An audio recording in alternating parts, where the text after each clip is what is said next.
मित्रों, आज मैं आपको नहीं दिखाऊंगा, बल्कि मेरे पपीते प्लांट कैसे लग गए हैं वो मैं आपको दिखाता हूँ।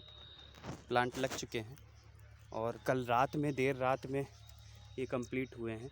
आप देख सकते हैं प्लांट को ना, पूरे खेत में ये लग चुके हैं। पूरे मेरे फार्म लैंड में जहाँ पे मुझे लगवाना था करीब 800 पेड़ लगे हैं। आप देख सकते हैं इसका व्यू, और पूरे में लग चुके हैं। और देखिए, इसमें सुबह की ओस की बूंदों से इसकी पत्तियां गीली भी हो गई हैं। और तो पिछले 3-4 दिन मेरे बहुत व्यस्त गुजरे हैं। रात रात तक मुझे यहीं पे रहना पड़ा है, और इससे मेरा एक काम अभी जाके कंप्लीट हुआ है, पपीता लगने का। और आप देख सकते हैं सारे बेड पे पपीते लग चुके हैं।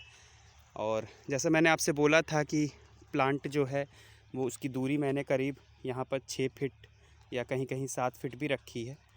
तो उनके बीच दूरी अच्छे से होनी चाहिए, क्योंकि दूरी होने से फल का आकार बड़ा होता है। और दूसरा, ऑक्सीजन मतलब होने पे हवा अच्छे से पास होती है, जिससे फल का आकार बड़ा होता है। और आपस में बड़े होने के बाद पत्तियों के आपस में टच करने का ख़तरा भी नहीं होता, जिससे वायरस फैलने की चांस भी कम होती है।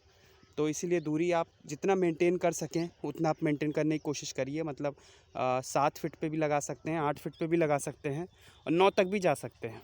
अगर आपके पास पौधे और मतलब जो ज़मीन का आपका क्षेत्रफल है वो समानुपात में है, तो आप उस तरह से उसका डिसीज़न ले सकते हैं।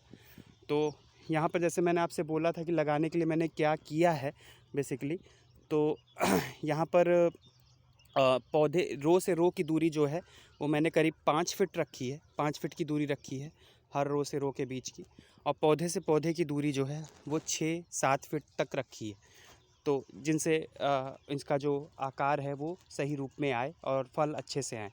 और दूसरा, आप अगर देख सकते हैं कि मैंने जो पौधों को जिगजैग टाइप से लगवाया है, ये देखिए हर सीध में एक पौधा आपको दिख रहा होगा, ये इसे बोलते हैं जिगजैग टाइप। ये जिगजैग टाइप में सारे पौधे हैं, क्योंकि जिगजैग लगवाने का मेन उद्देश्य ये है कि आप जैसे एक रो में आपने 2 पौधे लगाए हैं, तो उसके सामने की रो में आप जो पौधा है वो उनके बीच में लगवाइए।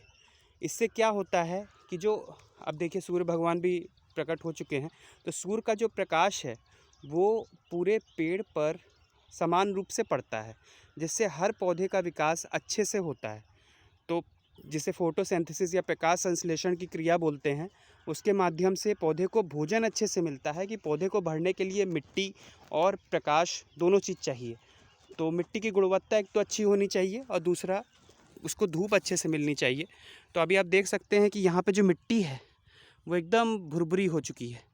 मिट्टी एकदम भुरभुरी है, और उसकी वजह से मिट्टी की गुणवत्ता बहुत अच्छी है। इसको मैंने करीब 3 बार इसकी जुताई कराई है, और 3 बार रोटावेटर से इसको मिट्टी को तोड़वाया है। तो आप और लगाते समय इन चीज़ों का आपको ध्यान रखना है। अगर आपको पपीता आप लगाने जा रहे हैं कि उसमें जब लगाएंगे तो उसको ऐसे नहीं आपको मिट्टी में लगाना है। पहले तो आपको 3 मिश्रण का घोल बनाना है। उसमें आपको सुक्रोज डालना है, जो इसके जड़ के विकास के लिए बहुत मददगार होती है।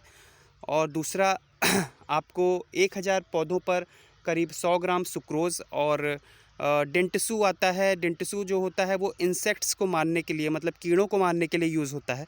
और तीसरा बाविस्टीन, वो होता है मिट्टी से जो फंगीसाइड्स होते हैं उनको मारने के लिए उसका यूज़ होता है। तो इन 3 चीज़ों का जो घोल है वो करीब 200 लीटर पानी में आपको बनाना है, और जिसमें 100 ग्राम सुक्रोज़ है और 100 ग्राम बाविस्टीन है, और करीब 15 से 20 ml डेंटसू। इन तीनों को डाल के आपको इसका घोल बना के, उसकी पहले उसको आपको किसी मग से या किसी लोटे से या किसी चीज़ से भी उस पहले आपको दूरी तय करने के बाद वहाँ पे गड्ढा बना के थोड़ा सा, और उसमें आपको कीचड़ बनानी है। और कीचड़ बना के आपको पौधे को एक्चुअली हमारे इसका भी साइंस है, हर चीज़ का साइंस है यहाँ पर।